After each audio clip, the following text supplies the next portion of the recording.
to get you home earlier, yeah. I'm sorry? Okay. Let me see, let's find that.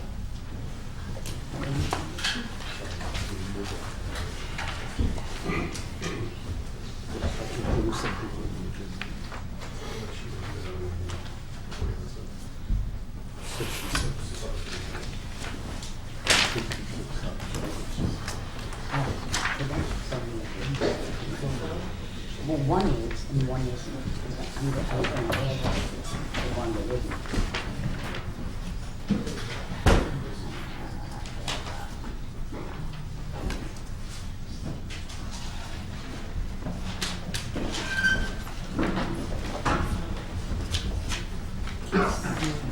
Oh, thanks. Did you send us a letter already? Yeah, it's in the It is in the packet, okay.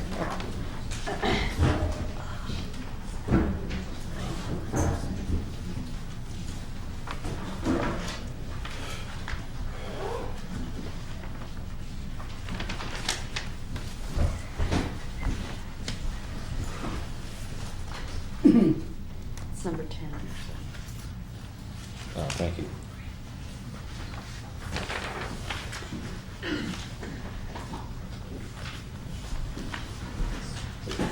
Is all your name expected? Date is not on the agenda, the 66. Number 10. 42 is. So Number, we did. number 10. Number It's 10. item number 10. She put it, okay, that's what the switch is. Yeah, so you I don't know, are you, I know she's back in town. Was under the impression she was coming? Here she is. Oh, good, okay. Hello? Perfect timing. All right, good. Not quite, but. Sorry. Alberta, do you know why this was put on the table in front of us? That was, I believe that was supposed to be an add-on. Okay.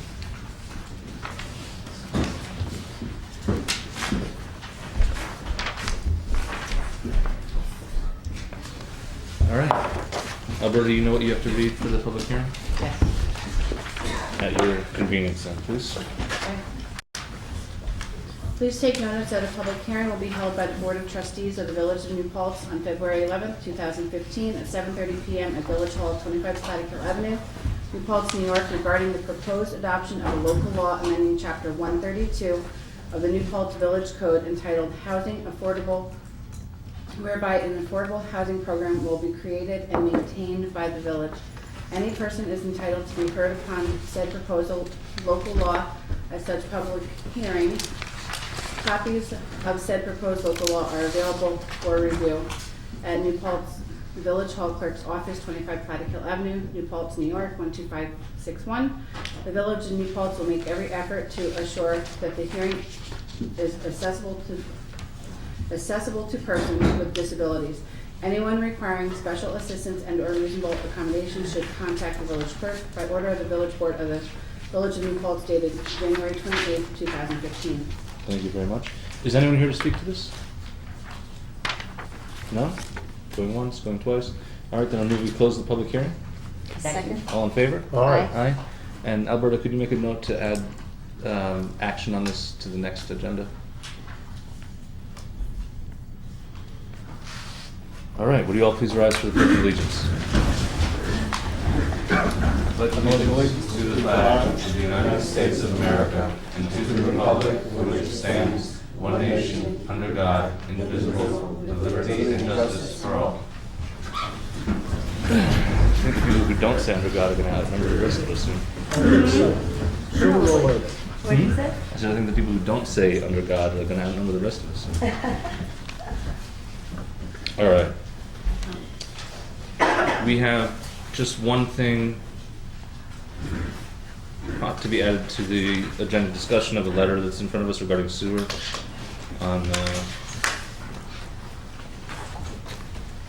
You're reading that to executive session? Or, Well, I'll add it to the agenda. If we need to discuss an executive session, we can do that. Yes. So, are there any other additions besides that one? I would like to move The letter number from 9 to principal. executive session. It's actually 9 No, it's 11. I would like to move. Not 9. Not 9, Okay. 11. To executive session before we take action. Okay. Anything else? And we do have executive session already planned for potential contract negotiations. So with that, I'll move we adopt the agenda. Second. Are we adding the law, the housing law? No, we'll advise that we do that at the next meeting. Okay. So So letter it from is, Teresa Full. is the letter from I talked to Teresa, that's also going on the next agenda. okay. She wants to wait another meeting. I second. Thank you. Any other discussion? All in favor? Aye. Aye. All right, let's see, who do we have here first? Why don't we, since I think it's brief, Chairman Olson, you want to do your presentation first? That would be wonderful. Thank you kindly for doing it. It's a happy agenda item and a happy occasion. For the past 4 years, the Historic Preservation Commission here in the village has given what we call Partners in Preservation Awards. These are to property owners. It's been predominantly business owners, but not exclusively business owners, whose properties do not necessarily rise to the level of landmarking, which is a pretty high standard and imposes some exterior restrictions on the property, but whose efforts have in some significant way improved the quality of life here in the village. And we, for the last 4 years running, have identified and offered these to property owners, and we'd like to do that again this year for the year 2014. I wanted, first of all, to thank my colleagues on the Preservation Commission. Only one of us other than me, and that's Pat Cobalt sitting over there. Thank you for coming out, Pat. Valerie, our secretary, is here, and I just wanted to acknowledge the hard work of the Historic Preservation Commission. But principally, this is to honor some property owners here in the village who've done some very nice things. So very first of all, and maybe the most complicated of the 3 awards, is going to the bicycle rack at 13 North Front Street. We're recognizing the remarkable topiary work and the brick stonework that adorns the outside of that. I went in to talk to the proprietor of the bicycle rack, Mr. Michael Kilmer, who's here, and he said, before you take another step, you have to include my landlord in this, and so we're very happy to do that. So this award is actually going to the bicycle rack's owner as well as the landlord that houses that business. So I wonder if, Michael, you'd come up and take your award. Thank you so much for what you've done in your little part of Front Street. And secondly, yeah, stay for a moment.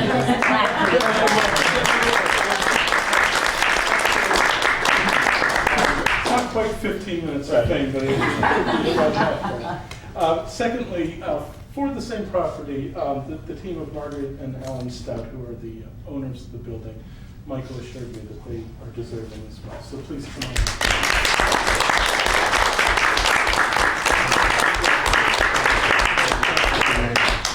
And really, thank you both very much indeed. I have to say too, Alan said, are you not including David in this? And we got into a very complicated phone conversation. I said, regrettably, we are specifically talking about the topiary and the brickwork, but we are very impressed with what goes on just down that alleyway. So no promises at all, but it's a part of the village-built landscape that we have had our eye on. Secondly, I'd like to, thirdly, to recognize, stand for a while, to recognize Julie Saffron, who owns Verde here in the village.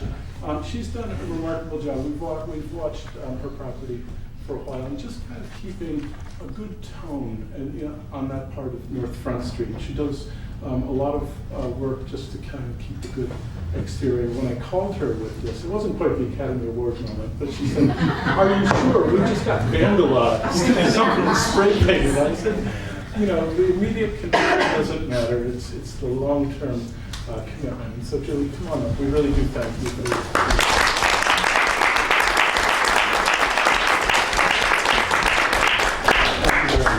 from all of us. And last of all, I don't know Vicky Sue. Is she in the audience? I may have to do this in absentia again. Vicky Sue Jackson owns Aphrodite's Gifts and Antiques, and we're commending her especially for just an ongoing preservation and maintenance, and most recently an upgrade to a wonderful storefront on Main Street. I think everyone, as you conjure up your image of what our Main Street looks like, there are some storefronts that have really preserved the historic character of Main Street. There are some that aren't doing that so much. Hers is one that does, so perhaps in her absence, let's congratulate her on this award. Here, here.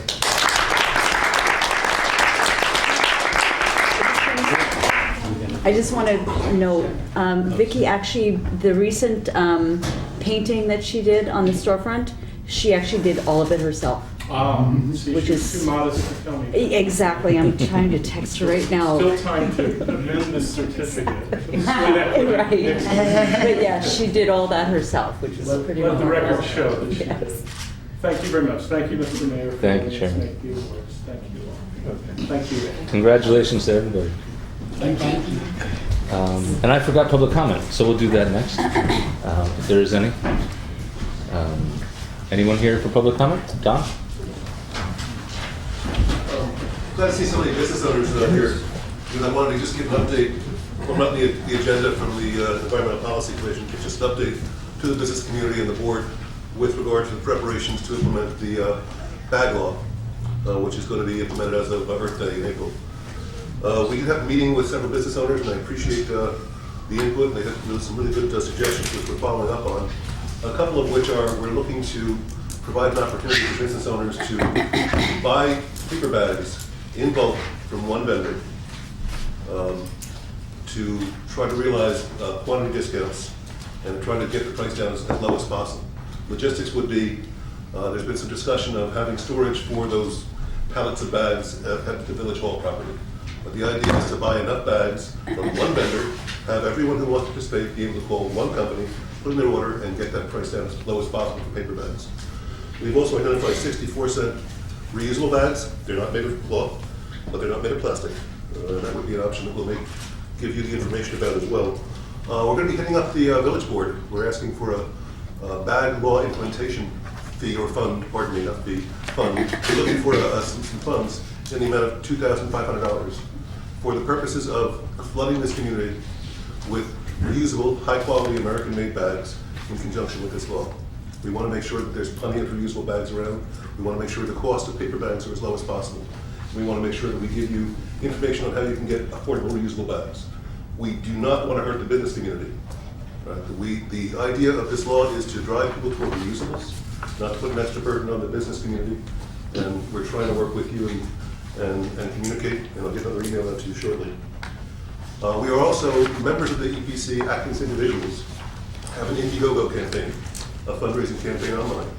If you do a Google search for bag-free NPZ, we reached almost a third of our $3,000 target, and that would also be to purchase bags that we can distribute to people in town free of charge. We want to make sure that when this law is implemented, it does not cause any harm to either the people of the town or the businesses of the town. And that's just an update on that. The other thing is just a comment with regard to the decision with regard to the permanent water supply, which was taken at a joint meeting on a Friday. One of the very first things I ever said to this board was the value of a 2-meeting rule. It's good board practice to get your information in one meeting and make a decision at another night. Now, there's been time for information, data collection, discussion, contemplation. And at that Friday meeting, the board got information, made decisions, entered into contract, all in the space of a couple hours. So without going into the content, just in terms of process, it's not the best boardmanship to make those sorts of large decisions so quickly. Whenever I have an engineer or a salesman telling me I have to hurry and I have to decide right now, I reach for my wallet. And that's what boards should do too. So that's just a little comment on the process as I saw it unfold. And thank you for your time. Thanks, Don. Don and I have sort of been communicating about the bag thing. you think we'll have a proposal for the board to adopt in our second meeting in February? Yes. Will you add it to the agenda, please? Any other public comment? Alan and then David. I'm actually here on two purposes. One, the award. I had an elaborate acceptance speech ready. They give me time, but I'll skip over that. The other thing I want to talk about, I think it's item 13. There's some discussion this evening on the board about the parking situation in the community. I want to reference a letter that I wrote to this board back in December of 2012 on the same topic, and here I am 2 years later and to talk about it again. My particular interest, and I know all members of the board, I haven't met Tom Rocco, but you heard earlier, I own property at 13 North Front Street, a little tiny parcel with the bakery and the bicycle rack, 0.14 acres. I've been here for 40 years. I used to own the bicycle rack. I'm probably as familiar with that neighborhood as anyone in the community, and also Church Street.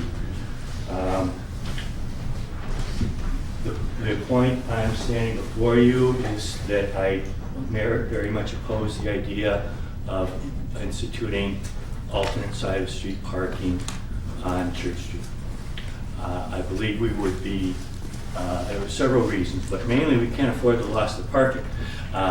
Those parking places are vital to the North Front Street business community, and also I would suggest even to the library.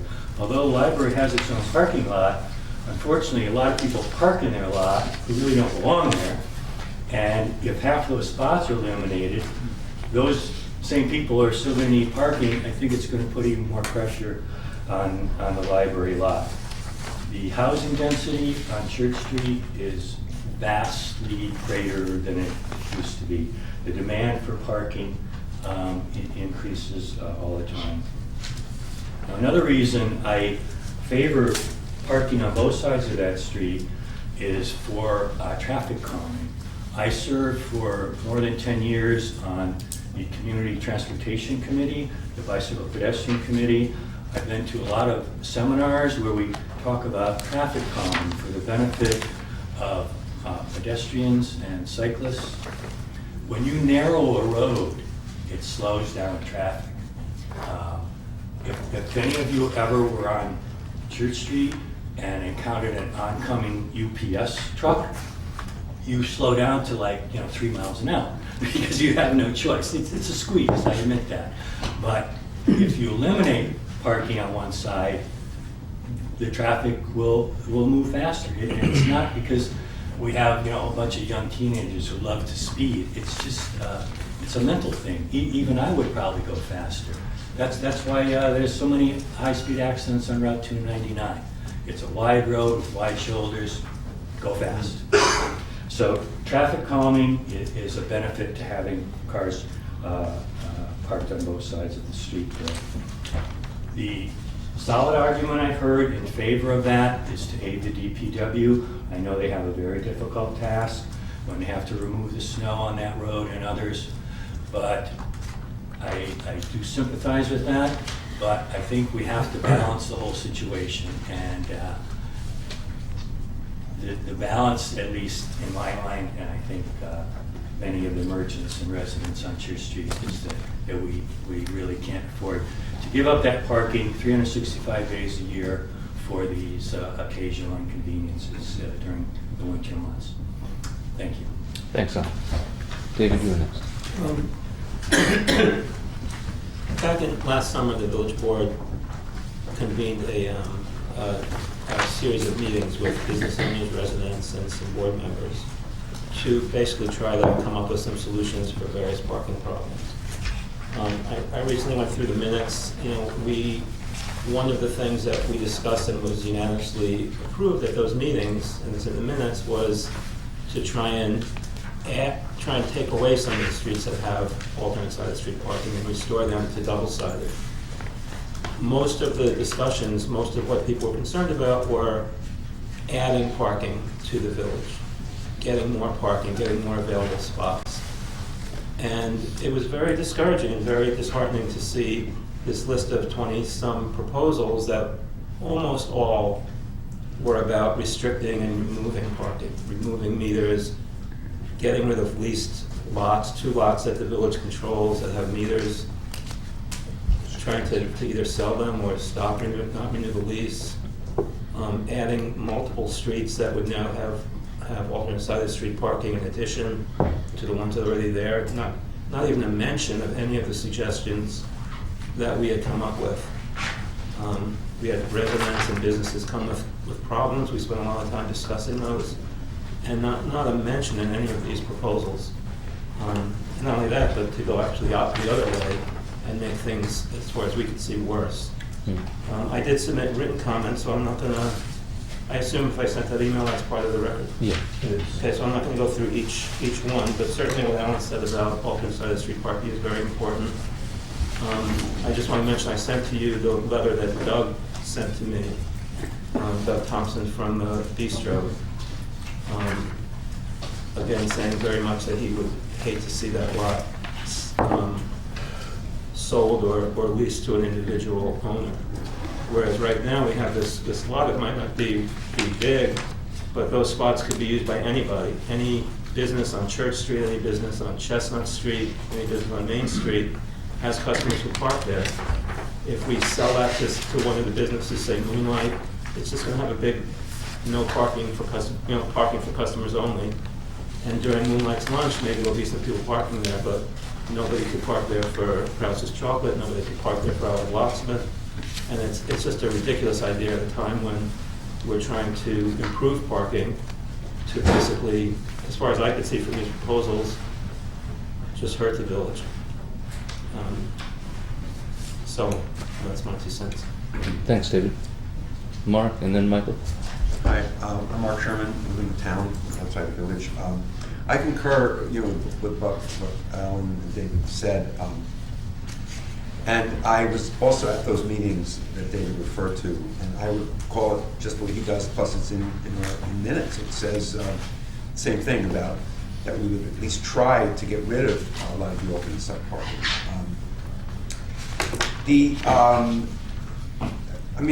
They've said what I was going to say mostly, but I think what's important is there's not just 1 or 2 or 3 people saying this. And I think there is this, I think it is important to have, and again, I have the same problems in terms of what cars mean to our societies and everyone else, though I think eventually we'll have all electric cars, and at that point, that aspect will no longer be a problem. They'll still have to be parked somewhere. And I did think there was this emphasis on not having less parking, but perhaps having more. I wish there was some history of New Paltz somewhere that was easily accessible, but I do remember, I've been here essentially forever, and I do remember for quite a while, the alternate side parking near the college, there wasn't any. And then one day there was, and I'm not sure what motivated that, because when there wasn't any, it seemed to be working out okay. And so that's there, and it made things more difficult for people. And the idea of not only not removing that, even as an experiment to see how it goes, but to add it to Mill Rock, North Oakwood, Grove, and Church Street would just cause all kinds of problems. And I didn't send anything to the board, but I saw a lot of what David was talking about. Something about Church Street, having that be 2-hour parking. My wife often goes to the bakery, and she's with a friend, and we'll be with her for several hours. And so that's where she parks. And so I'm sure she's not the only one. So there are certain places where I don't think that will work out either. I just think, I don't know, I think just to see what happens, it's already difficult. And I know the college is part of the issue here, because there's a lot of people, I assume, I mean, again, I don't know if it would be a hard study to do, but that's what happens. People park, I used to park on those streets when I was teaching there. But it is getting very difficult there for whatever reasons. And again, I guess my feeling is when I lived in the village for a while. I didn't live right in that area, and it was a different world. I mean, I had a lot of advantages. I could walk to things like the house. I could walk to the college. It really had a lot of good things going for it. And then it had some things that weren't so great, which was all that parking. But it's kind of a trade-off, you know. In a city or a village with a college, it's going to happen. And there's some great things about living so close to everything. But if you do, there's that other aspect of it. Where I live, which is a couple of miles away from town, parking is not a problem. But I'm a couple of miles away from town, and that's a pain. I'd rather be able just to walk in. At this point in my life, walking, biking is probably not something I'm going to do a whole lot. So anyway, I just want to say I agree with some of these concerns. I'm not going to go through the whole thing. And I appreciate that it's also a very difficult issue for everyone. But I really think both, well, for visitors, because I think a lot of residents have driveways, I think, right? I haven't done this. I mean, I assume most do. I know we did when we lived in the village. I do think we should strongly encourage people to come to this community, whether they're coming to the college or coming to shop or coming to be tourists. It's something to welcome. And I know people have said it's true. If you're not, what's that Bob Dylan line? I don't know if I can get Bob Dylan here. He not busy being born is busy dying. And you can say that about communities. My wife once said, if you're in a community where parking is really a piece of cake, it's easy, nothing. You go into a restaurant, you never have to wait. That's a place that's probably not going to do so well, or is already not doing very well. And when you have to go in and wait, when you've a little trouble finding a parking space, because to so many people, that's a sign we're doing something right. But to make it harder and harder, let's face it, the malls are just waiting for people who are having trouble parking downtown. So that's me. Thank you. Thanks, Mark. Michael? Hi, Michael Zeeler. So I am a member of the planning board. I'm not speaking for the planning board, although some of these things are sort of planning related. So the parking. So in 2006, 2007, 2008, when I was on the village board, I spent a lot of time dealing with village-wide parking issues. And so, although you all are probably aware, I just want to make sure that you are, the village has two fairly extensive parking studies. You may have looked at them while you were planning some of these things, but if not, you might want to look at them again. One of them is from 1999. It was done by a number of people, some of them were in the room. And that has a lot of data, some of which is probably still relevant. Again, in 2006, there was a very extensive study done by RSG in collaboration with volunteers from the village that looked at a number of things, not all of which have been implemented. You mentioned in your study one thing about doing better signage. That was one of the things that they talked about. They had specific recommendations, and some of those began by some of the other board members at the time. Not a whole lot has been actually implemented in that regard. So a couple of specific items that I wanted to bring out. One thing is, I haven't been following all of this in detail, so it isn't clear to me what the reasons are for each of these proposals. But I would recommend that as you go through them, that you illuminate the public once again about why each of these things is something you think might be a good idea. Because I suspect that in most of these cases there are alternative solutions to the problems that you perceive. It may not have the impacts that people are raising here. For instance, it's very unclear to me why we need 2-hour parking on allowed these streets. I would presume, for instance, that it's because you're trying to reduce the problems associated with student commuter parking. Although these streets where you're talking about it goes pretty far afield. For many of the reasons that Mark said, I find 2-hour parking pretty restrictive. And maybe that's your intention, but I think it's going to backfire. A number of people who are commuters who have chosen not to park on campus because of the high cost of a permit or whatever the reasons are, 2-hour parking is quite possibly insufficient if they're going to classes for half a day. I believe that's one of the reasons why this lot is 4 hours, absorbing the meters around Councilman Clark. So if indeed that turns out to be a valid idea, I would certainly consider upping that to at least 3 or 4 hours. But again, I wonder why we need that restriction. Alternate side street parking, alternate side, whatever. Alternate side parking is it's like traffic going down Main Street. It seems to be one of these perennial problems that sort of just never really goes away. And maybe isn't a problem, depends on how you look at it. As people have pointed out, there's some real value in keeping parking on both sides of the street. And I think you need to look carefully at where you want to do it. Church Street has been emphasized a number of times. Other streets aren't being mentioned tonight that you've discussed, but I remember a few years ago when we talked about doing it on some of the streets like Grove and Oakwood, that some of the ministers came out and were concerned about parking on weekends for their parishioners. And I spoke to the DPW today, and if indeed you consider alternate side, whatever that is, alternate side of the street parking, they would agree there's absolutely no reason to do it on weekends. And it could be limited to 5 days a week, which is not the case now.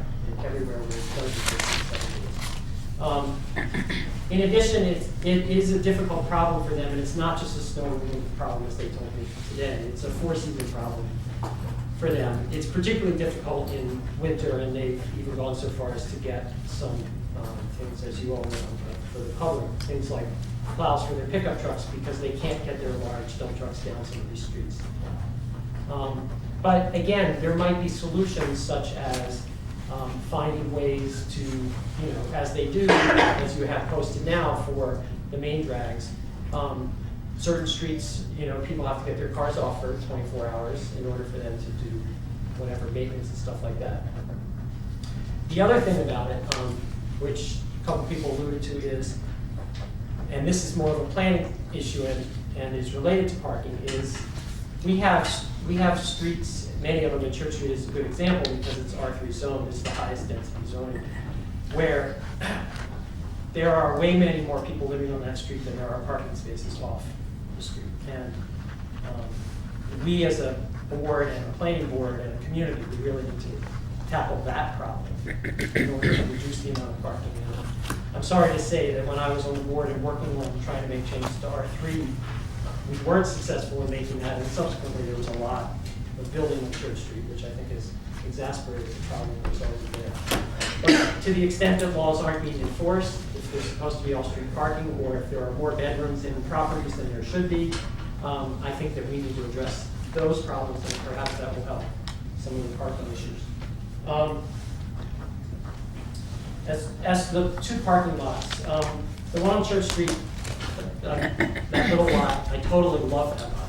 I love it. It's a great, it's an incredibly convenient place to park. But I do understand that for the village, it's a financial sinkhole. You don't make money on that lot. It costs you money, and there are concerns by the DPW because, in fact, they don't control the entire lot. And so half of the lot is often not kept up to the same standards as the other half. There are problems. There's no place to put snow in the wintertime. But again, I would ask if there are some ways to come to arrangements with the property owners so that maybe the whole lot can be better maintained or something like that. That one I'm not as concerned about. I absolutely think it's a terrible idea to get rid of the lot that is owned by Kempner Corporation. Peter Kempner and I actually, he approached me about that lot in late 2007.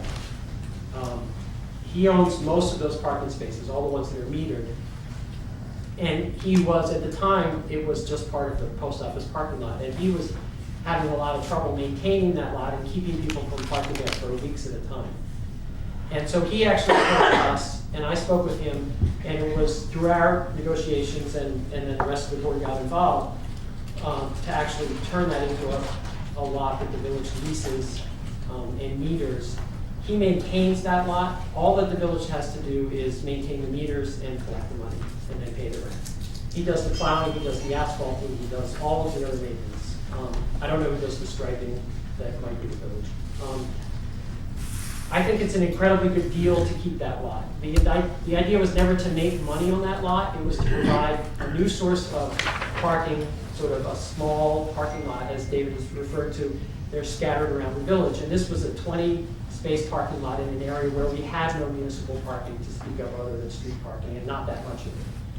I think it's been a very successful lot. It helps him and it helps us. And I would argue, the rent started at $250 a month when we did it in 2008. It's now up to $439 a month. It's gone up roughly 8 or 10% a year, which is what the lease has.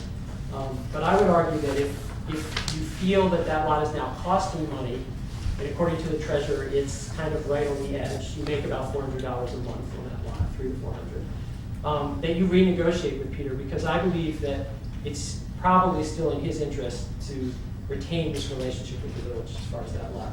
And perhaps negotiate an initial lower price, go back to $300 or $350 a month, and then a lower increase per year, say $500 a year instead of roughly 10%. But I think that's a line we're going to keep.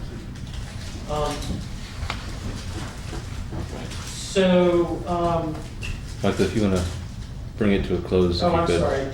Okay. We try to keep people to 3 minutes, and I Well, forgot. I will stop there, and maybe I'll submit some other comments in writing. All right, thank you. Okay, sure. Anyone else? Public comment?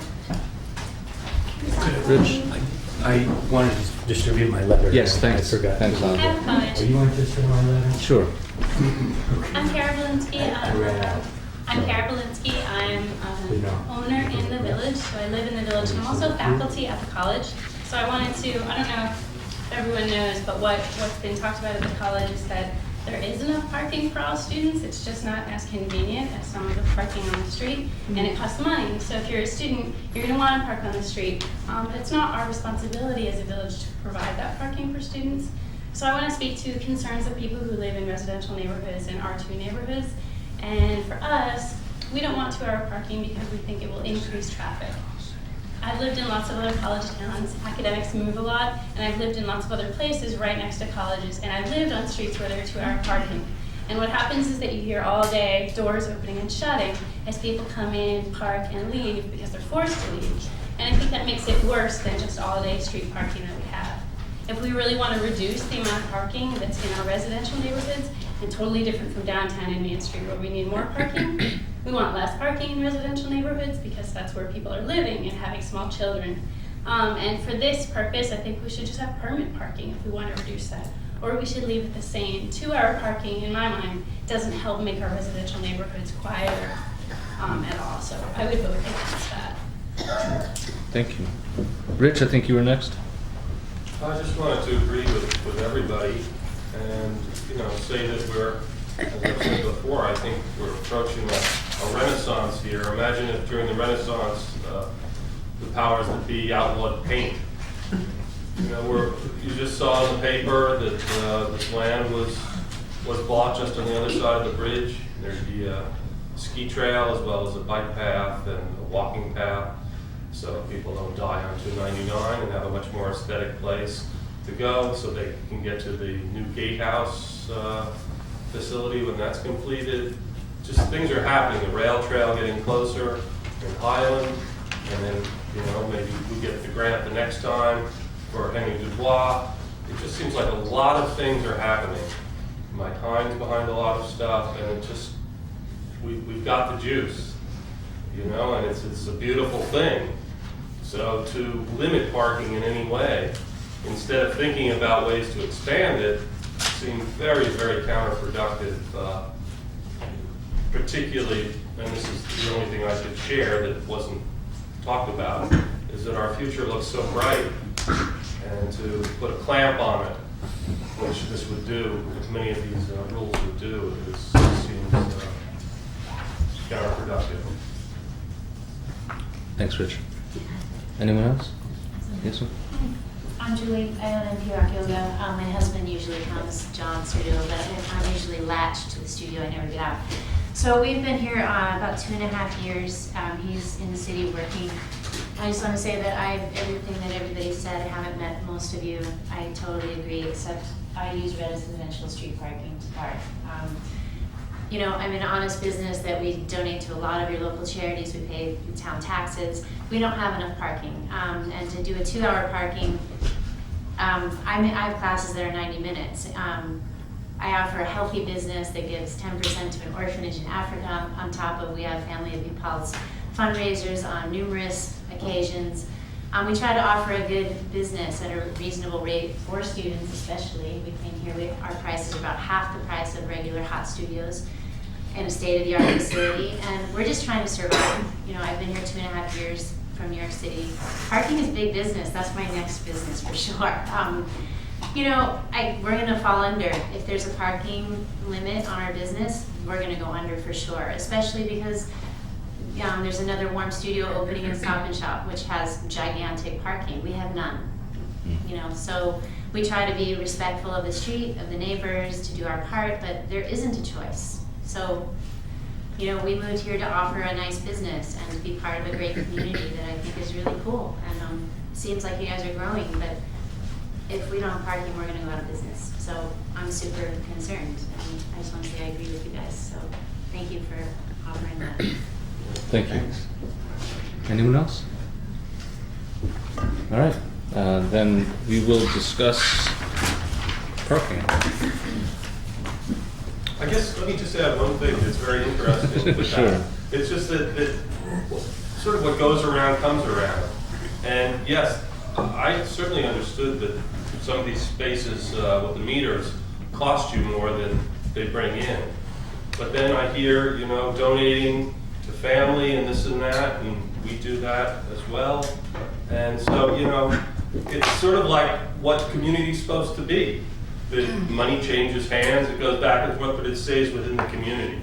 So you have a responsibility to spend money sometimes, so that we can make money and we can spend money within the community, et cetera, et cetera. So, you know, to just look at it on a spreadsheet and say this costs more than it brings in, that's looking at it just from your perspective, not from the community perspective. Thanks, Rich. We'll probably just go right into this and get people home.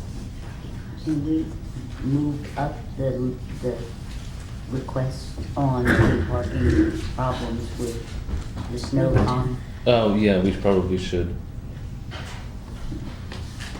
Let's go to number 10 quickly, because that shouldn't take long. We'll be to parking in just a moment. Let's see. I'm gonna move that we refund the fine for the ice problem at 66 South Chestnut Street and at, I think it's 44? 48, yeah, 42. 42.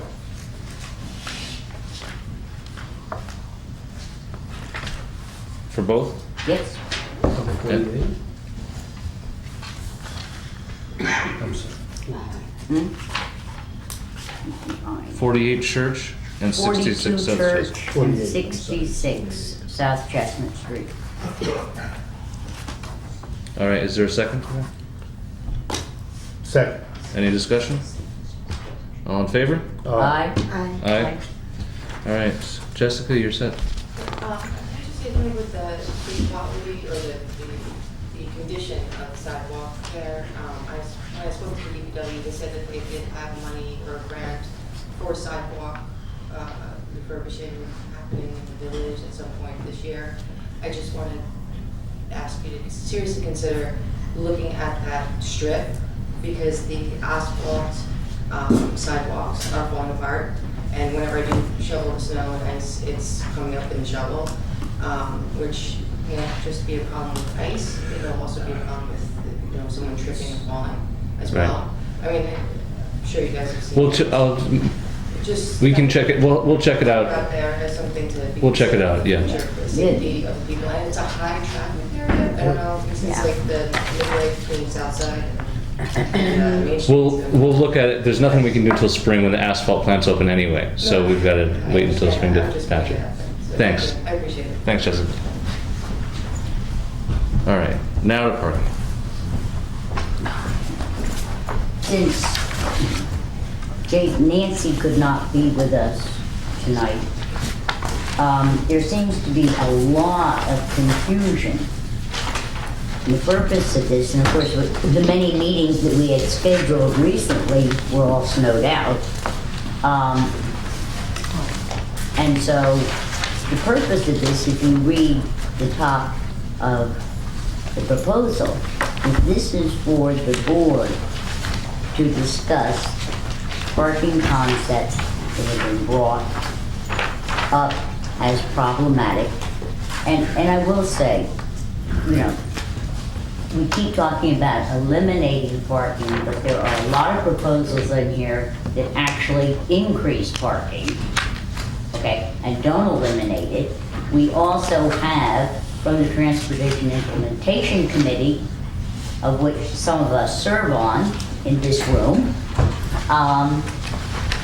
2 recommendations to remove 2 meters from Main Street. So all of this is a balancing act in trying to, for the whole community, not just the business community, not just the residents, not just this group or that group, but try and look at a lot of the parking problems that have been brought to our attention over the years that need addressing. There are problems in Upper Main Street that nobody has considered in their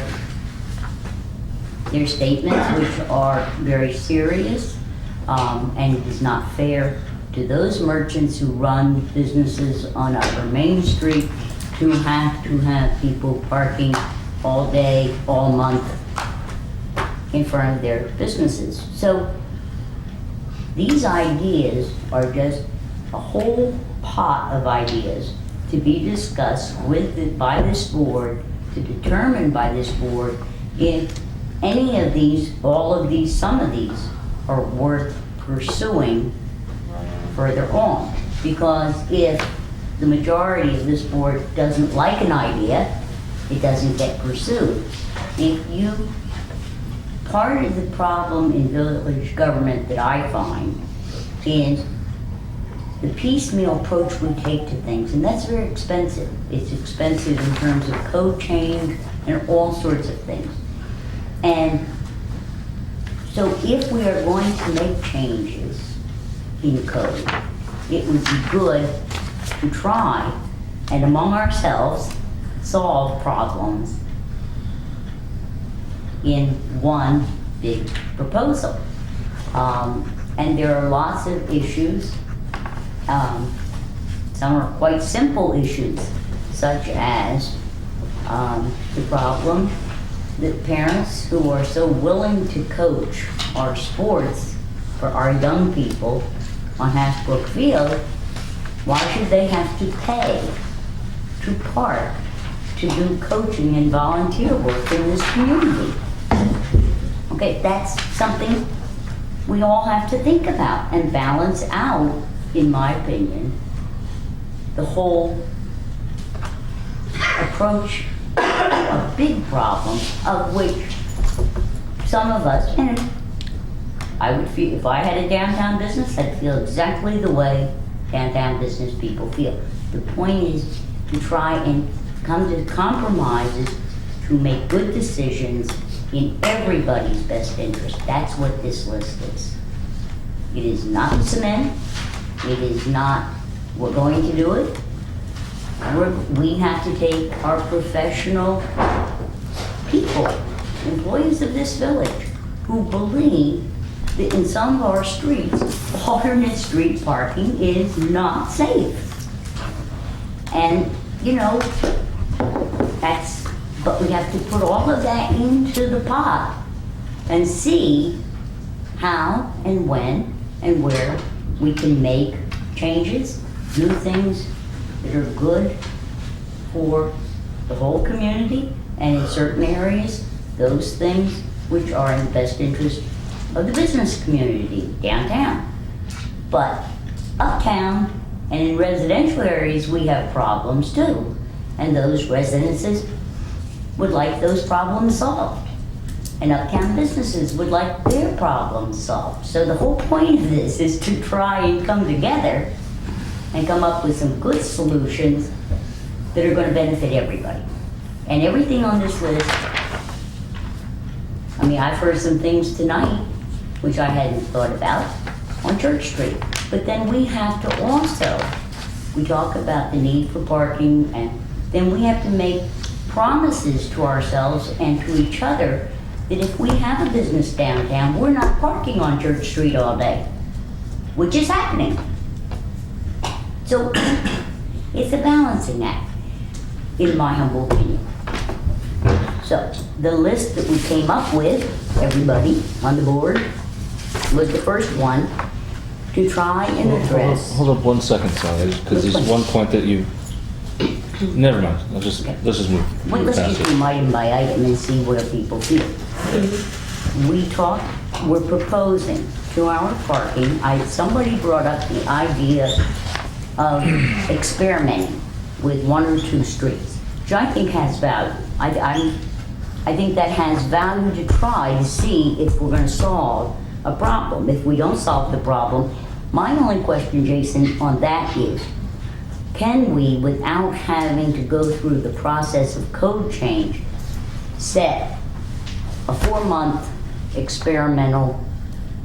We'd have to change the code, We'd have to change the code. even if we set it at a temporary. Even if we're doing it clock. temporary or experimental. Because it's in the code now.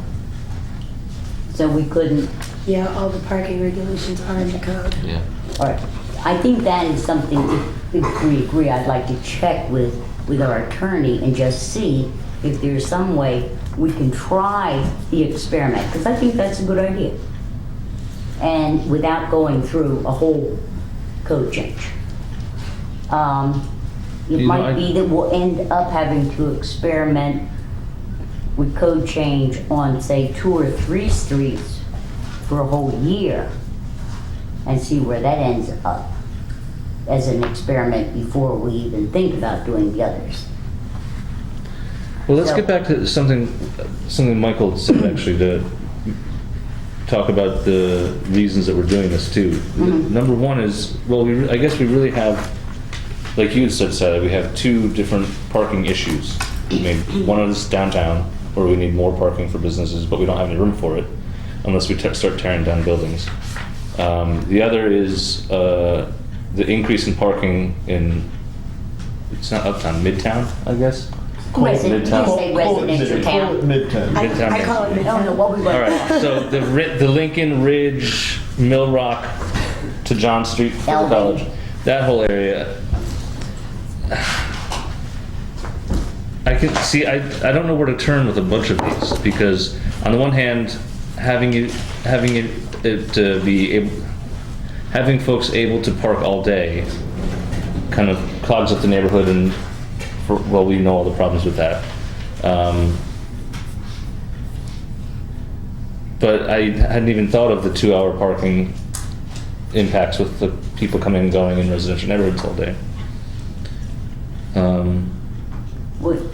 There are studies that support both of those views. There are some communities that think 2-hour parking, and you said, is more disruptive. But there are other communities where it is not as disruptive, because most students, commuter students, aren't parking for 2 hours, and they sure aren't leaving campus to come and move their car. So there are studies both sides of that. I like the idea of the experiment, because that would give us a very good, if we can figure out the streets that are most congested and experiment for a year with those streets, then I think that would be worth trying, because that may answer the question one way or the other. We did talk to the college, as David knows, and some of you who were at the meeting. And part of the problem is that so much parking on campus has been reduced, whether you want to pay for it or not. There's just not the internal parking lots any longer. I'm not sure that that's true. I've had a discussion with Where the the science building is going I with know all that, parking. but I've had a discussion with the vice president for buildings and grounds, and he says that there are always empty parking and sometimes up to 600 empty parking spaces on campus. Well, so We can make an argument for anything. I just want to make sure that we're not stating incorrect information. I think what Sally is saying is that parking lots that are adjacent to the classroom buildings, and this is something that is in the campus master plan, is to push the parking to the outskirts of campus. Yes. Which there is enough parking, but it is the lots that are as close to the classroom buildings as they used to be have been removed, and therefore people who want to park as close to the academic buildings as possible are parking in the lots that exist, and then when they Having been a faculty member, a dean, and a president, I don't find that a convincing argument. I'm not arguing in either direction. I'm a student. I'm just saying that there is enough parking, but that's the caveat. I don't think we should cater to people who want to park as adjacent as possible. I like what the campus is doing with parking, with the parking lots. And that would mean that we need to restrict parking. Saying. Right, it doesn't mean it's our responsibility to It's provide true for all of us, let's admit it. The closer we can park to where we want to go is where we want to be. But the fact is that, you know, if you're a student and you are taking courses at Old Main, it's a lot closer to park on Ridge than it is to park in the big parking lot that has been created off 32, in addition to which it's free. Granted. So, that's one of the things that we're trying to weigh out, because the residents who live on these streets where we have bumper-to-bumper parking now aren't happy. And David came up with the idea, and I think it was, David, it was your idea to experiment, wasn't it? It came out of that meeting. Yeah. I like this idea also, but it's not that So I'm disputing that idea. I think on this topic, in terms of what we are proposing, what we talked about, and please also remember that when our little committee met, we were trying to look at the big picture, to look at everybody's problems. This isn't in gold, I mean in cement, it's not the panacea of everything. We just are trying to solve some serious problems from the whole community's viewpoint as best we can. So I think we should try the experiment on, I'm not sure what streets, but can we agree we'll try 4 residential streets closest to the campus and see how it'll work. Okay. I would like to gloss that idea a bit. That we're still discussing this one idea, so I would like to have. Can I finish saying what I was going to say?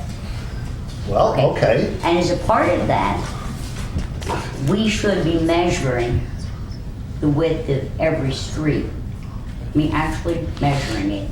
Because we do have, I mean, alternate street parking is part of this whole 2-hour thing, to see what streets are wide enough to allow two-way traffic and what streets we're getting vehicles through, and the DPW is servicing it, and the fire trucks in the case of an emergency, they're very wide. We need to, so I would think that those streets that are wide enough, we should have 2-sided parking, and those that aren't, I don't know how the rest of the board feels about that. Tom, you were about to say something. Yeah, Tom was going to say. Yeah, I would say I like the idea of getting legal opinion about whether we can do an experiment for a limited period of time, whatever that limit is, 4 months, 6 months, maybe we need 6 months to go through several seasons to see what the consequences would be. I'm not ready at this time to suggest that it should be on 4 different residential streets. It could be on Main Street in Midtown, where there's no meter and where sometimes parking is difficult. Well, I don't think that's fun. I mean, if we're making the suggestion of Main Street, that's a whole other conversation, because that's, Yep. Yeah, I thought we were talking about the side. oh, no, actually, no, because the first one is Main Street. To John Street, yeah, Right. no. None of it is on Main Street. No, none of it's on Main Street, so that is, this, Well, I would like to consider that. Main We're Street. not making any decisions tonight. We're discussing but tonight. what we were discussing was the experimental idea in terms of the residential parking. And that is different than Main Street. Because what David was suggesting, which I think has value and is a good idea, rather than just making it all 2-hour parking on all residential streets, test the waters and see if 2-hour parking on perhaps the residential streets that are closest to campus, see if that solves the problem. If it doesn't, then we're wrong, and we have to look for another solution. Somebody brought up permit parking. We talked about that is not, that's already been discussed and gone down the tubes in terms of residential parking. So we have been through that. I mean, it may not. Can I suggest one thing? If you're going to do an experiment, set up what you're going to be measuring before you do it. Make a decision about what you want to measure in the experiment. Oh, you and I are gonna go out. First, we're doing the signage, and then we're going out and As somebody measuring. said earlier, the reason for doing it is to quiet the streets. So you want to measure in terms of, is it succeeding for the residents, and then is it also succeeding for where the cars are going? Two different issues, I believe. Correct. You are you are bringing up not having alternate street parking. I'm not talking about alternative. No. We should not be engaging. Yes, I'm This is supposed to be a discussion within the board. I don't disagree, but our meetings have been canceled. People were willing to come and meet with us, and because of the snow, Can other couldn't board have the members meeting. also have input, please? Can other board members also have input? Yeah. Okay, thank you. Did you want to go ahead? I mean, I had something, but go ahead, you're ready. Okay. I like the idea of looking, thank you, of looking into a temporary solution where we could actually do something that would essentially turn into a feasibility study by way of experiment. And in looking at the streets that are listed, we have 4 different groupings of streets listed on item number 1 on this agenda item. And I would propose, if we were to do this, that Center Street, West Center Street, South Oakwood, Lincoln Place, west of Manheim, and Ridge Road.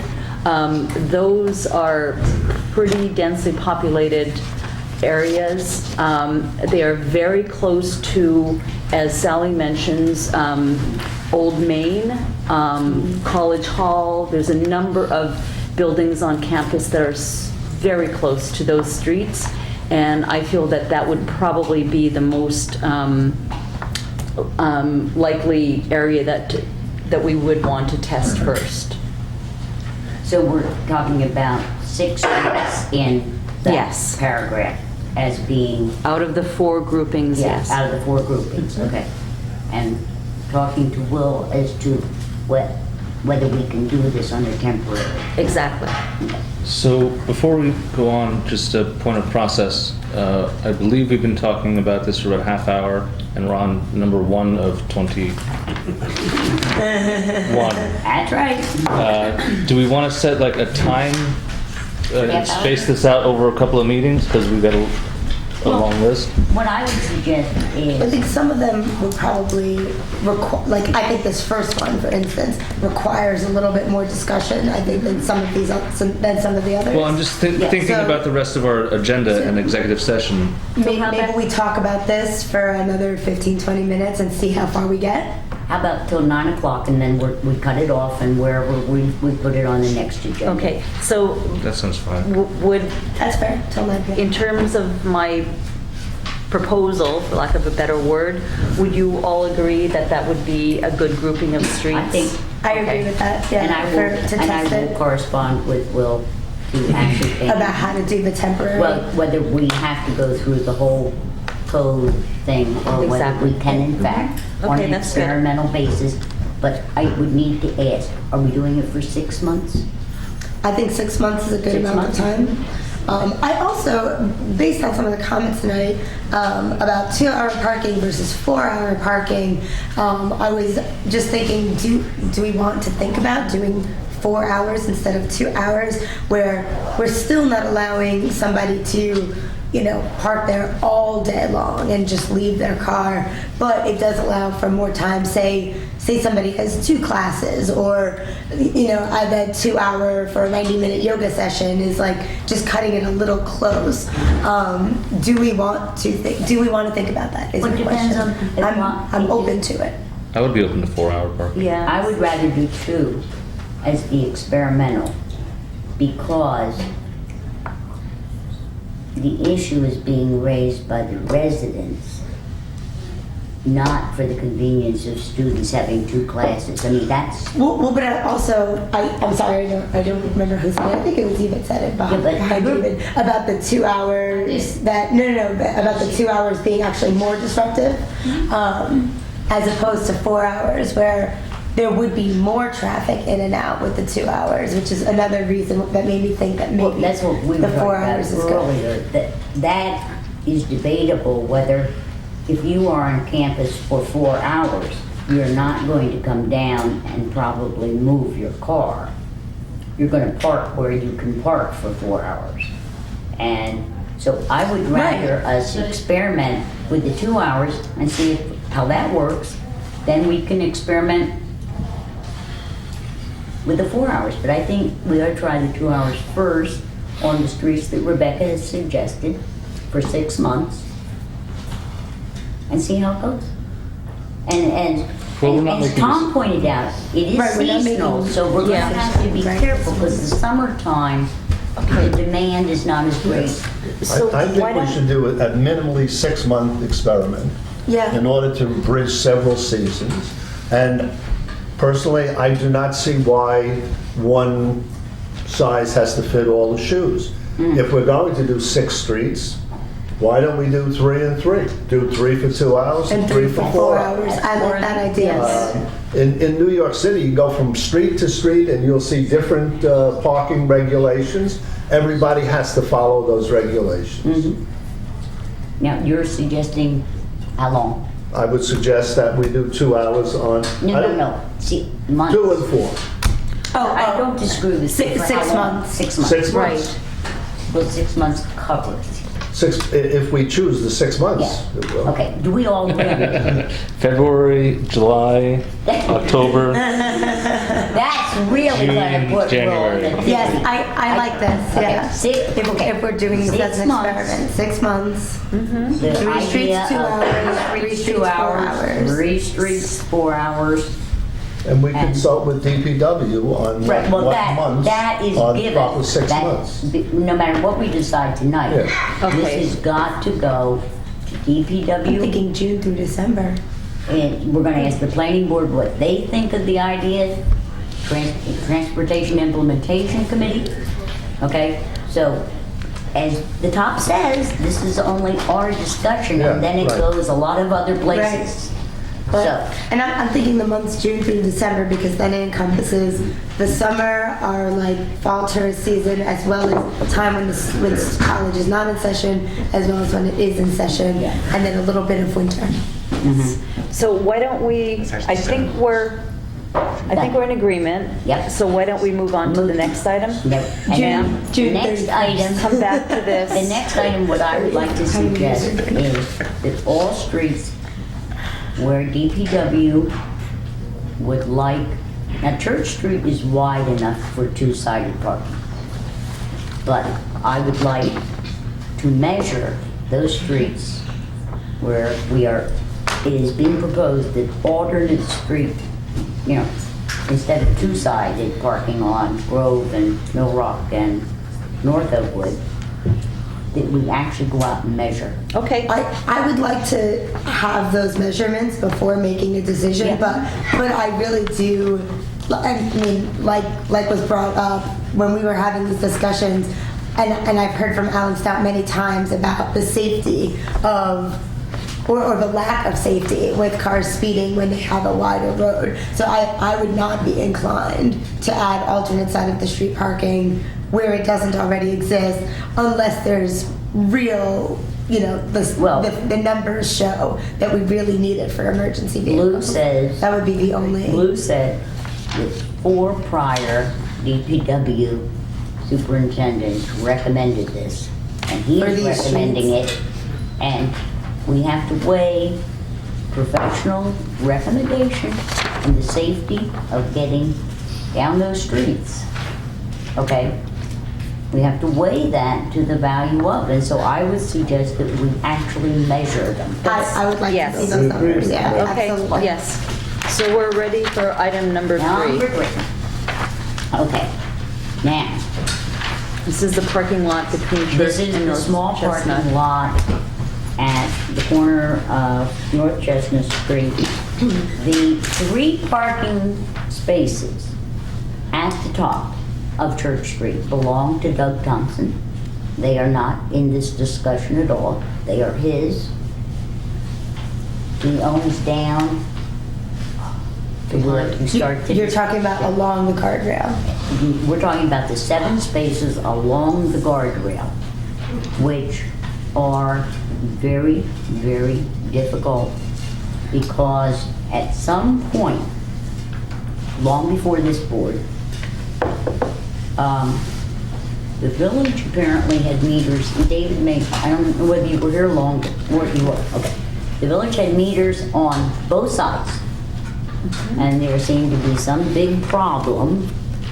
And so those people took their property back. The problem was a personality issue between Mayor Nyquist and Bobby Knapp. It wasn't, or not Bobby, whoever the owner of that property was, it wasn't really related to. That's a different property. I'm talking about the small lot. No, I'm talking, I got them there, it wasn't Bobby Knapp, it's whoever owns that Well, for building. whatever reason, the property owner took his easement back to his property, and the village removed how many ever parking spaces there were on the opposite, right behind the buildings. So the village maintains only 7 meters. We own that. We own that property halfway, okay? So that we have enough to get in and out of those meters as a village, but it is really a difficult problem, as we know when we all went walking, how difficult, 3 years ago. And so the thought was that that lot should be sold to whatever businesses wanted to buy it. So that is where that is.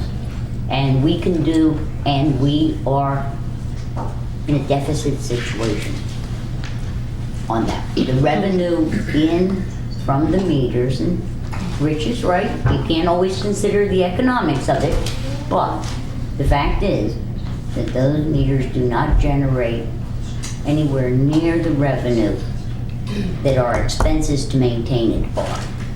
So, just... I feel like that even though it's a small amount of spaces, I don't feel that we should give them up.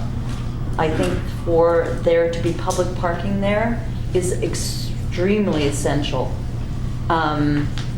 Where else do we have in that little area? Right across the street in the post office. I still don't see. I understand what Rich was saying. It's you're so close to so many businesses to be parking right there, and to have it set aside for 1 or 2 businesses. It's going to be empty. It's going to be empty where now it's full. Well, I'm not sure it'll be empty. What it will be, as David said, it will be for customer parking for those businesses, if those businesses get together and buy it. Or somebody else buys it and rents it. So I guess my thoughts on this are, I'm gonna tie 3 and 4 together right now because they're both about getting rid of our municipal parking that other people that are also owned by others. I think we should definitely keep the parking in the post office lot. No, but we're the Camden lot. I know, but I'd be open to number 3 if we do not do number 4. Is why I'm tying them together. I agree. Because and I would be open to number 3 if the businesses are expressing real interest in it. If they're not, because they don't feel they need that the lot would be full based on, like David said, maybe at lunchtime those customers would come and they would eat there, but not the rest of the time. So if the businesses are not expressing interest in it and they think that we should keep it as is because of the kind of turnover that exists now, then I would support keeping it. So I think that I'd be willing to explore number 3 just to see what the interest is. Okay. But I would only be open to that if we're not doing 4. If we kept number 4. Yeah. Gotcha. Does anybody else agree with Ariana, what you think? Number 4. I don't. Number 4 is the post office. Yeah. Post office, okay. Yeah. The problem with the post office, and I think we have to evaluate this, is our lease is up. And we have had about 10% increases in the lease since we've been doing this. It is true, we do not have to maintain it, and as a part of the lease agreement, it is maintained by Mr. Kempner. But our difficulty is there are some things that become liability issues for the village. If there's ice there and we get out of our car and fall and break a hip, it's ours. But even though we're not responsible for the plowing? But he's supposed to be. Well, I'm saying that's if in our lease agreement we are not responsible for snow removal, for instance. If somebody falls, we are still liable because we lease it. Really? The lease actually doesn't say that. The lease says he is. I've asked. I just read the lease today. He is liable for. Well, he is liable, but so are we, Michael. But the question. I would like an attorney opinion. Does that matter for our attorney just to inform us? The question. Either we are or we're not. I agree. Right. Yeah. I would like the attorney for us. The question for us: how much deficit are we willing to run to keep the meters there and keep that lot open? Now, from what Rebecca said, the expense is worth the service being That's provided. how I feel too. For me, it's not a straight cost analysis. The benefits that our community gets from it is worth the expenditure. Well, there's a benefit in that you are providing. Exactly. And I would like to, and we can talk about this later. It's not important to this because we want to get through this. Okay, so. The other option is we could always raise the parking rates to meet our costs, so we're not operating at a loss. But that's a whole other can of worms. We've been down that road. Can of worms. And you just gave him a heart attack. That's why we're having the conversation. If there was an easy answer, we wouldn't have to take up 2 hours of doing this if it was a piece of cake? Right, exactly. No, but I wish we issues. that's right. That's exactly right now. But Jason's absolutely right. That if we're looking at it at a break-even cost basis, we need to raise the rate. Either that, or there was a suggestion that we need to renegotiate the lease agreement.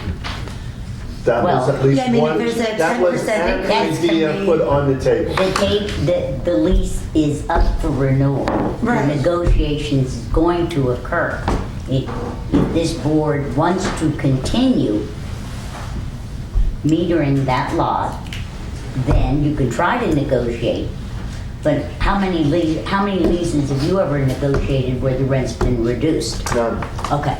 Well, if the proposal is a 10% increase, we could at least make a pitch for saying, look at how much this is costing us versus how little we're making, and can we not? They could say no, but we can at least ask.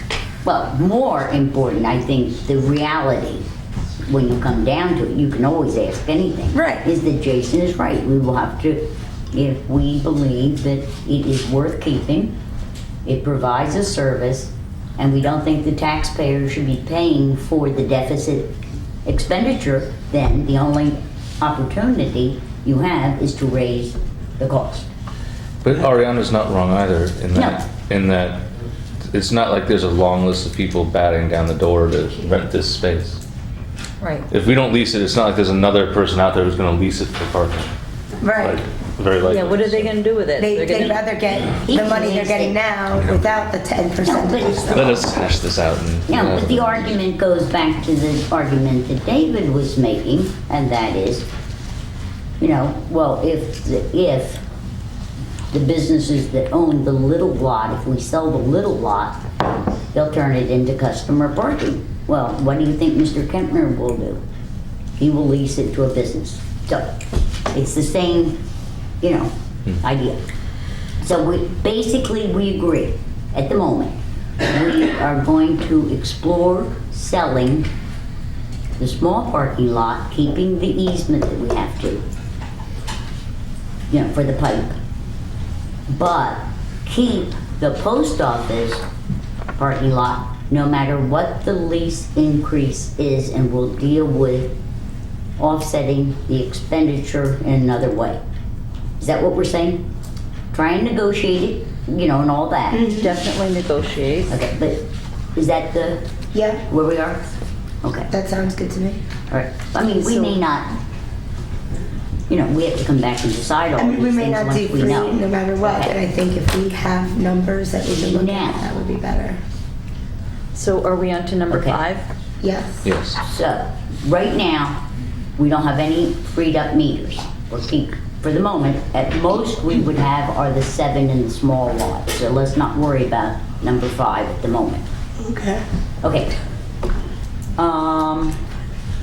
Number 6 That's not- is already I- taken care of. I gotta talk to him still. 7. 7 is a very important, and the thinking behind number 7, does everybody have number 7?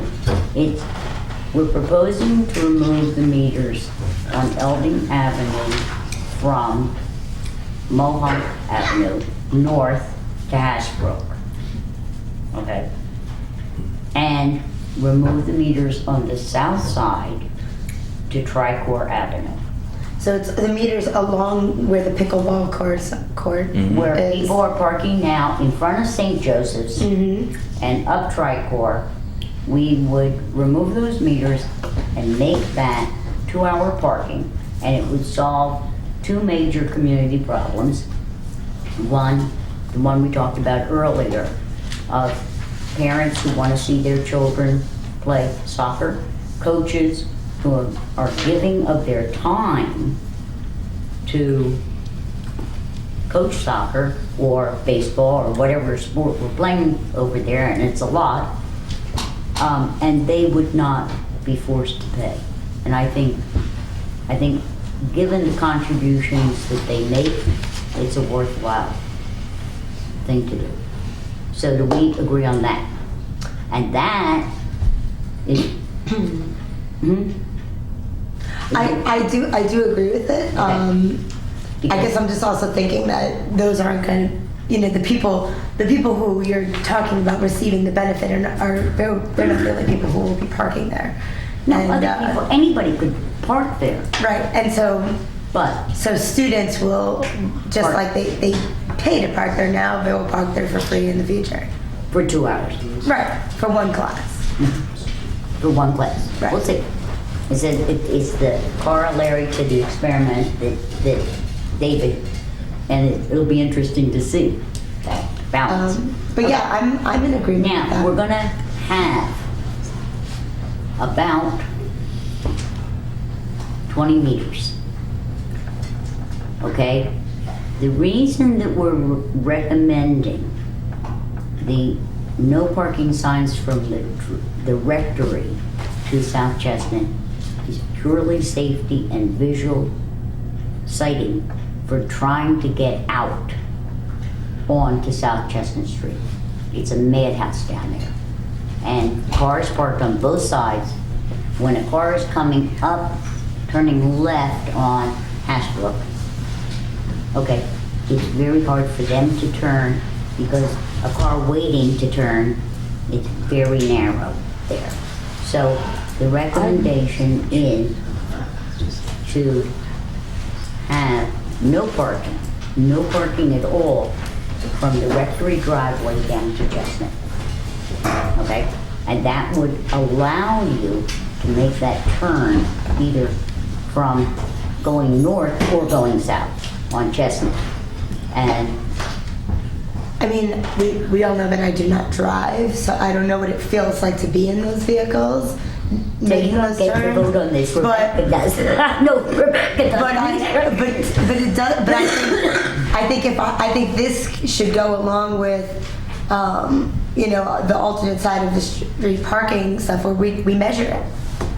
Let's measure it and then. This is a recommendation from DPW. Well, I would like to see what those numbers look like. We'll measure, but I don't think it's. I think you're going to be surprised. Okay. I'm willing to be surprised. You know, from off the top of my head, I Number don't know if I 8. agree. Walk down there, Ariana. I walk there all the time. And look. I bike there all the time. Number 8. Do you want to take some of the meters that we are removed, that we just agreed on 7, and put them on Elding Avenue and Innes? Elding Avenue north of Hasbrook? Yes, I didn't realize, I always thought that was all Innes Avenue. It's not. You know where you make the bend? By the school? The school. By Waldorf. Mm-hmm. Yeah. Half of that, before you get to the big turn, is Elding. Really? Yeah. And the other part is Innes. So, the long part of the L is Innes, and the short is Elding, and I never knew that either. I always thought it was all Innes. Okay. So, do you wish to do that? And why would we be putting the meters there? Because your commercial area is metered, and that is a commercial area. Do you wish to meter it?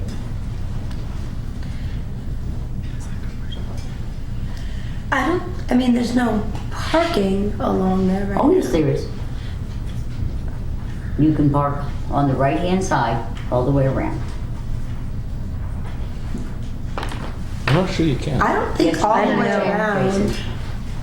Because there's, if you're, so there's the Waldorf school, and right across from it is another house that Waldorf owns, and there's lots on both sides. Yeah, I don't think you can. But the question that you raise is a good one, and that is the Waldorf school. Yes. Because where do parents park to pick up their children? So you might not want to meter it.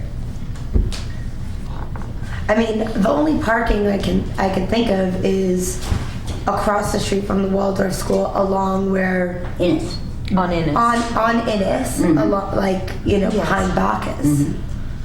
And you want to meter that, or do you want to leave that as a pickup zone and unloading zone? It is close to downtown. Yeah, it is. Pardon? It is close to downtown, so imagine a lot of the people who are parking there are going to Bacchus or Rock and Snow or wherever they're going. You think? I think. So? Probably more, I mean, where else would they be going? I walk that area a lot, and I think more I of see the nobody people parking there many times. Oh, no, on weekends it's from the school.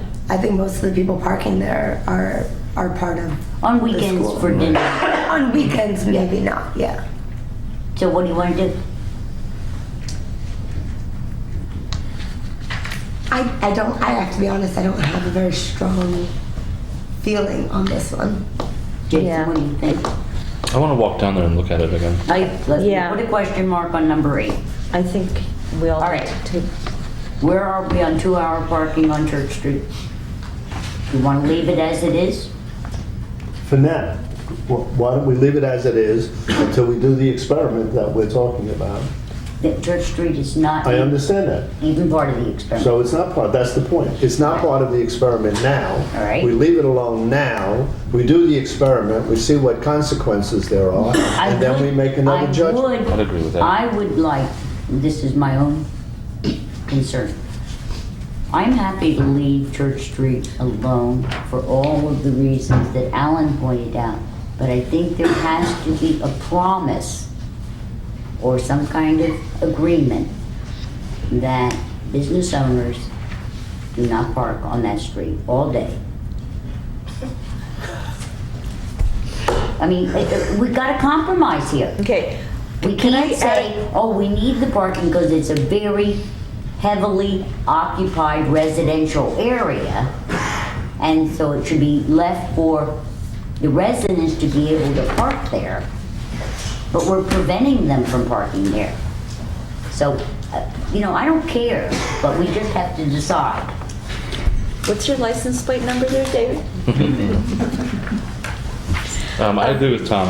Leave it alone until we see the results. I do too. Yeah, I do too. And just to Okay, follow but can we work on getting, because one of the things that, Rebecca, you were interested in, and we had a discussion about, was getting more of our businesses to use the long-term parking lot that we provided for that purpose. Yes, which needs to go on the next agenda again, the discussion of the rates Okay. for the long-term parking. Yeah. It was tabled Now, and it was supposed to be on. Number 10, unfortunately, the Well, hold on, committee that was reconstituted, which met, I don't know whether, Ariana, were you on the original sign committee?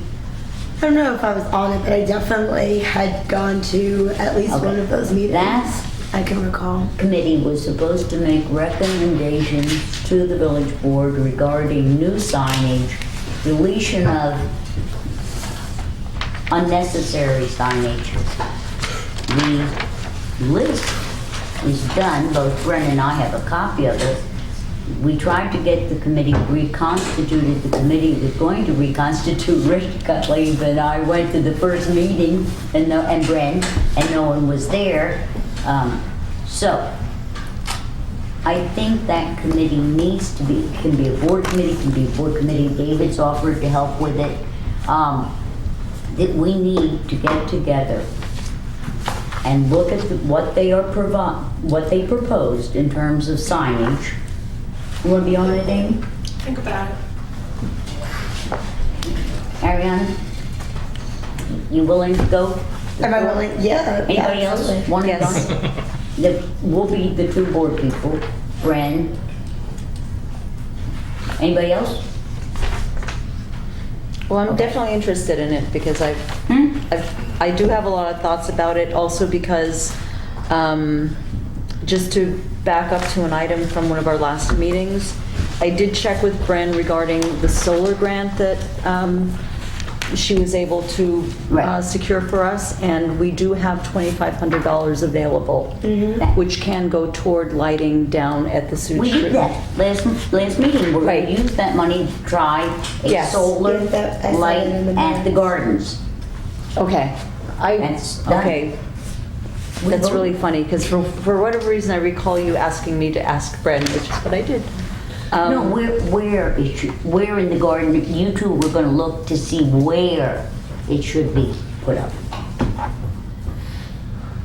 It's pretty simple, adjacent to the parking lot there. No, That's but- the whole idea. But, no, but this was in combination with Jason going with the chief and checking all of the lighting in the village, which he has done, and they're recommending the lighting for the garden, okay? So the question is, location, once Jason has from Central Hudson, We're getting a little off topic, I know we are. and we're supposed to All right. Stop at 9 stop at o'clock. 9, so.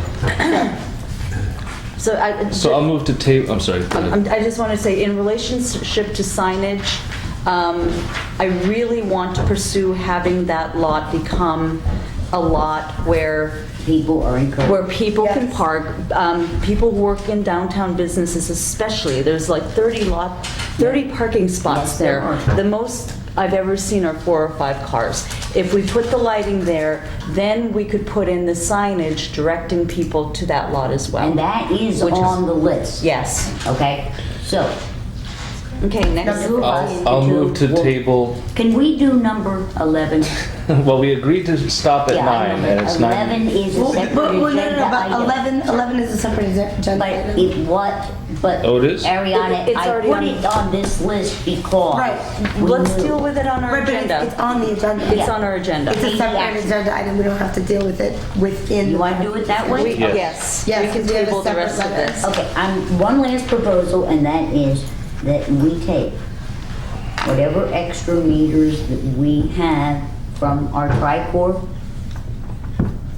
in front of St. Joseph's, and we use those meters from Prospect up to the village line for as many meters as we could fit in, which will solve the uptown business problems in terms of people parking longer than they should. I really would like to continue this at our next meeting. We'll add it to this, to the agenda that we're, to the remainder of this item that we're tabling. We can add it It's to that. already on the list. Yeah, it is on the list. So we will discuss tabling. it when we All right, talk about this next but meeting. that's the concept. Okay, I have When is the next meeting? All right. 2 weeks from tonight. I have a motion on the table to table this until our next meeting. Second. Any discussion? All in favor? Say it. The 25th, David. Okay, All right. we'll get together on it. Let me see. Let's take a 5-minute recess. So people can get out. What were you laughing about?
there we go.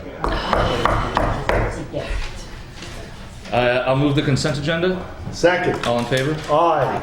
I will have an edit to give to the clerk on some of the old minutes. What did we just do? The consent agenda.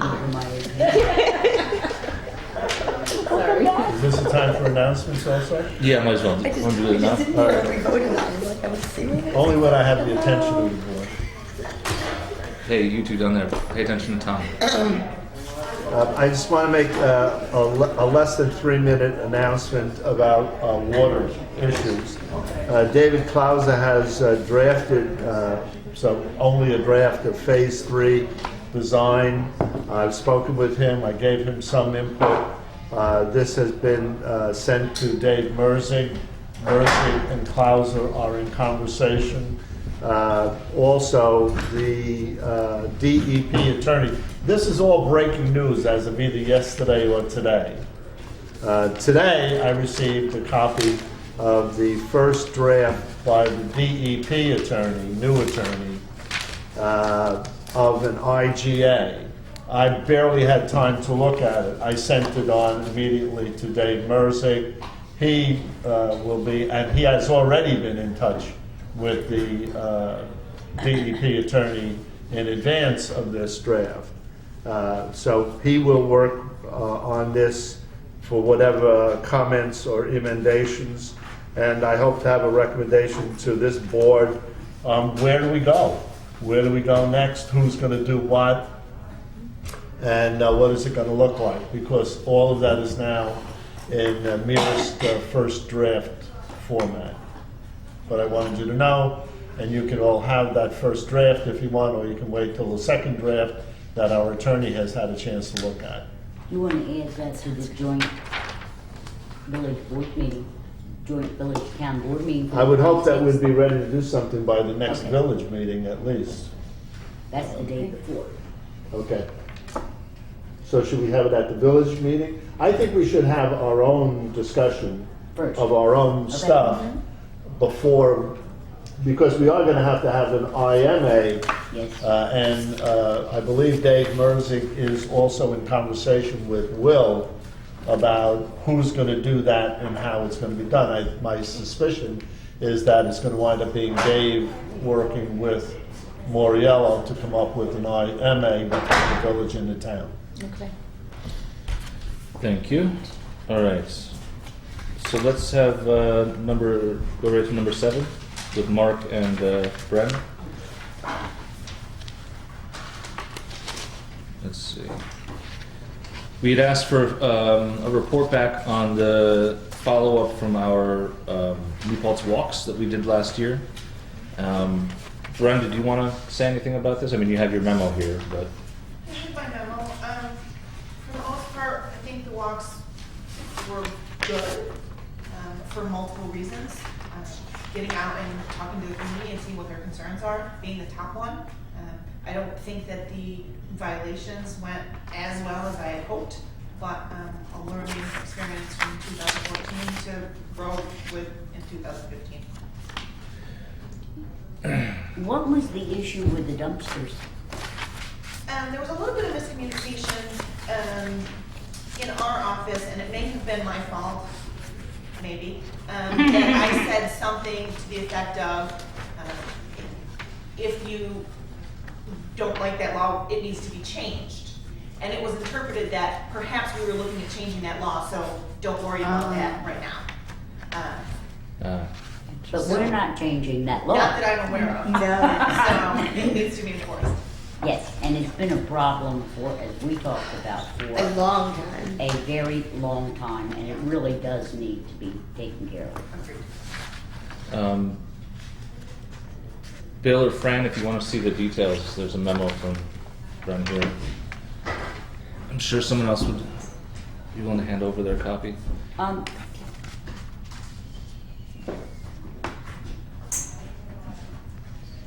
The third paragraph, Brent. Yep. Are these some of the properties that have been problem children for a long, long time. You remind me what the third paragraph It says. says 5 property owners are currently working with the building department on a long-term remedy plan Yes. for their property.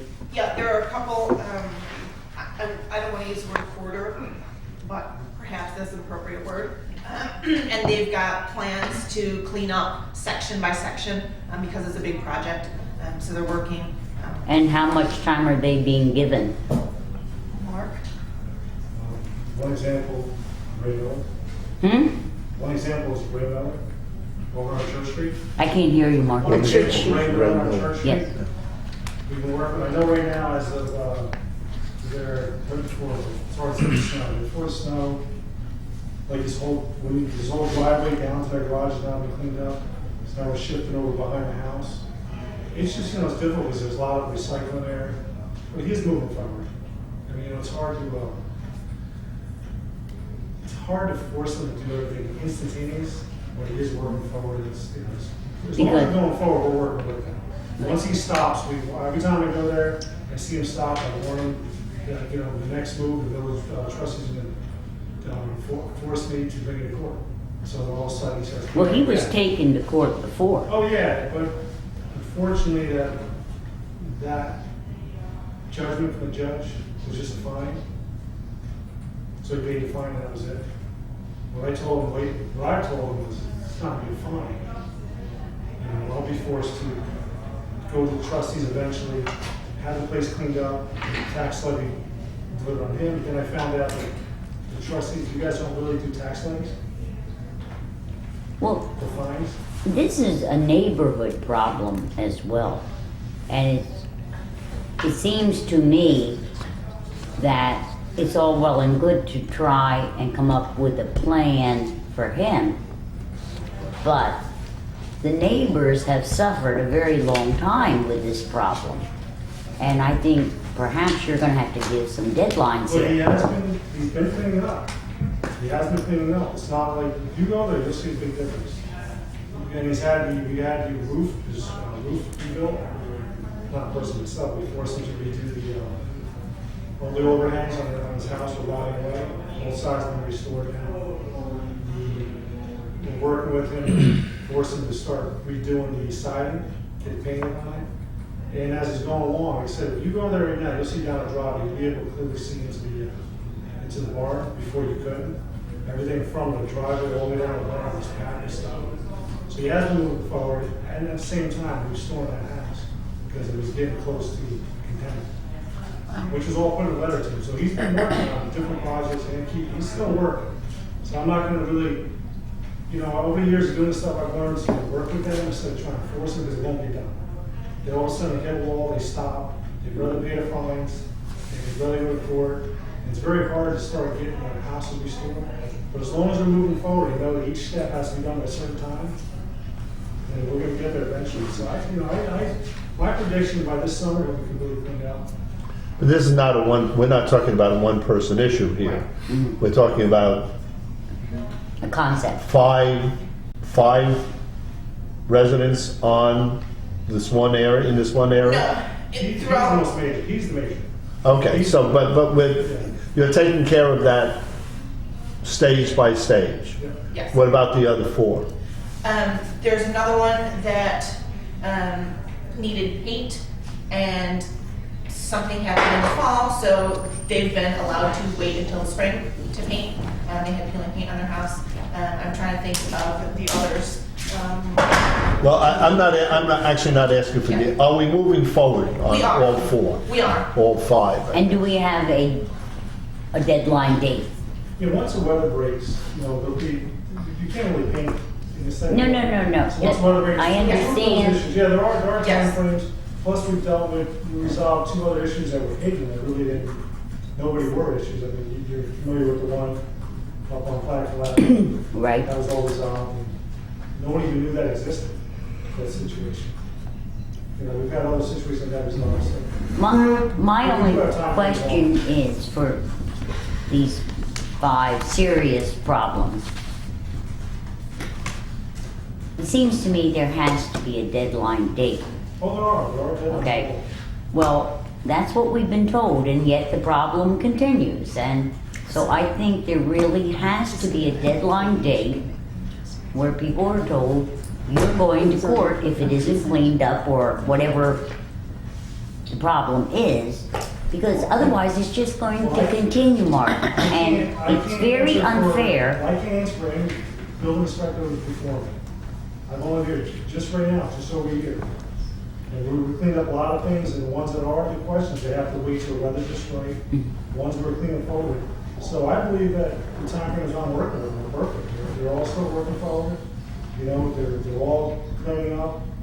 And in the meantime, while those are still some of the issues, there's hundreds of other ones that have already been remedied.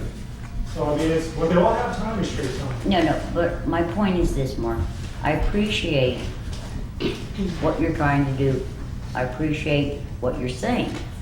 But we're not talking about a house in the middle of a woodland, isolated from everybody else.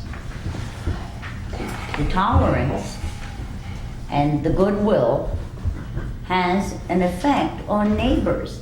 And if you were a neighbor having to live with that in every day for however long this has been going on, that is unfair But to it's the neighbors. it's being fixed, and there is a Yeah. deadline to it. That's what Marcus just said. It's being remedied now, and it's in the midst of being remedied as we speak. The So, deadline, the deadline has, Not my deadline. okay, you have given him a My specific deadline's not- deadline. They've all worked with me, all the issues I've dealt with, all the complaints I've dealt with. We're all working forward. There's new ones pop up all the time they gotta handle in the meantime. But yeah, they all have their Okay. deadlines. And I Like I think- said, the winter is tough to do a lot of the outdoor stuff, which especially with this, I mean. Right, I mean, we Fortunately, can't- they can use the excuse most of the winter because only had this heavy snow for the last 2 weeks. Mhm. You know, so they can use the excuse the whole time. Bernie, you were going to And I say? think that what the building inspectors are doing is setting smaller deadlines so that they're easier to achieve and maintain, rather than setting, one big deadline 30 days from now. Let's set 5 deadlines so that you can actually get there and move forward. So we're you seeing feel that this will take care of it in very short order? Yes. It sounds great. Yeah. It does. I mean, 98 code violations found in these walks, and well, I can't do the percentages in my head, but It's we like add in the 22 57%, dumpsters. I think it was. It's I think she said something like. We cut our lilacs the day we got the violation. I had mine cut even before that. I want you to know that this is an effective move. all right. Well, thank you both Thank for you. all of your work. And we are going to continue this as we go. Yeah. Because I think it was a worthwhile thing to We do. didn't get all the village done. Right. So I Right. think 2015 is That's great. great. So start Thursday. Just walk around in the cold, Yeah, okay.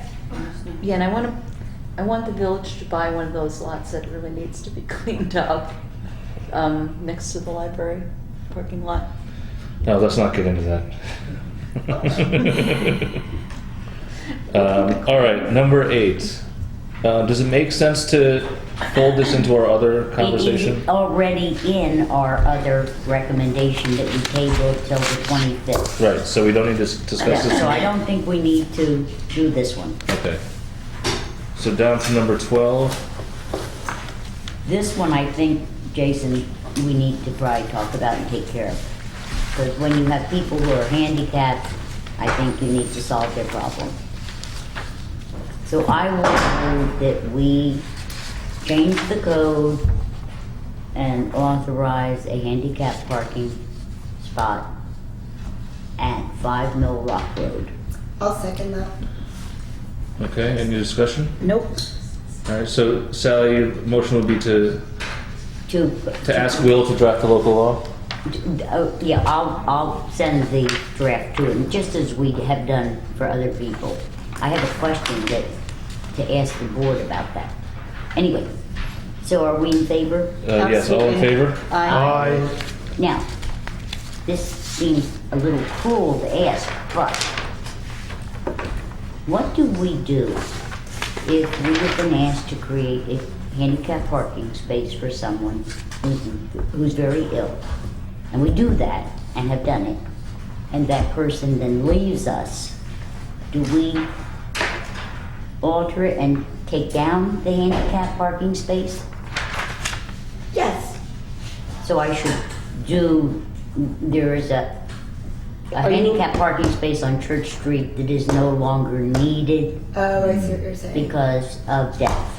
Well, so I think also because there are regulations that state that we need to provide a certain amount of handicap parking. Right, which we've done, Right. we did on Main Street and all of that. Right. So if it's not included in that or adding to that, then I'd say that there's no reason. Yeah, these were- Unless there's somebody else who can benefit from. We have two of them. There's two there. Two houses. Okay, yeah, Okay. only one is needed at this point. Right, and Yes. so my question to you all is, while I work with Will to amend to add, should I remove the one that is not needed now on Church Street? I think so. Yes. Okay. All right. Number 14.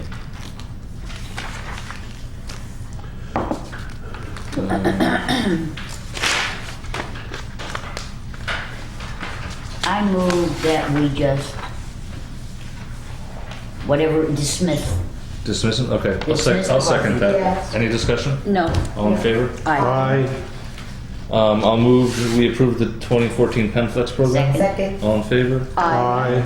I'll move to rescind the village board's decision to use natural gas for Village Hall. Second. Any discussion? Yeah, I want to point out one thing. The price of natural gas has gone down, and it's gone down continuously during this year, and it is at historic lows. And those persons who came here saying that it would go up starting this year have something to think about, and maybe they should go back home and consider whether the evidence that they brought here was flawed from the beginning. Okay, and I'm gonna call for a point of order. Ariana cannot second the motion. She didn't vote in favor of it. I thought I can just not make the motion. No, you can't be a mover or a seconder. It has to be Tom or me. Okay, then I'll withdraw my motion. I move that we, well, I just have to reframe the motion then. Affordable housing law?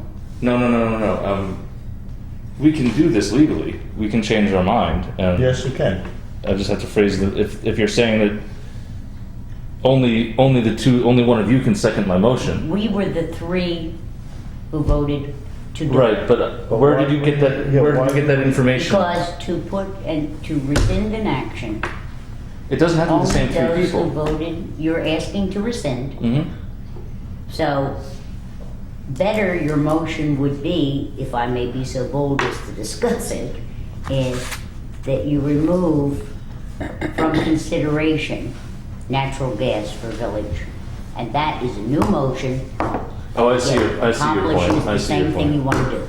I'll make that I'll withdraw my motion and make the one that Sally just mentioned. Second. All in favor? I mean, any discussion? All in favor? Aye. Opposed? Opposed. Opposed.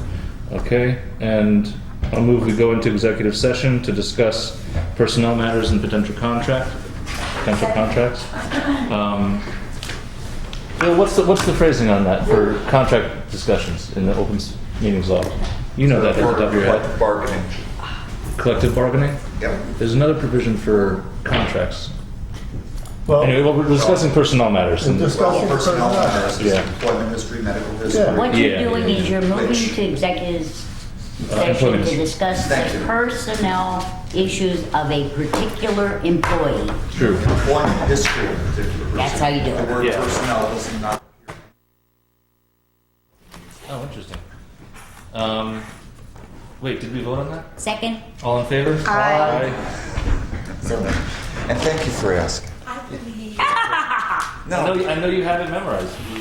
It's so nice to have you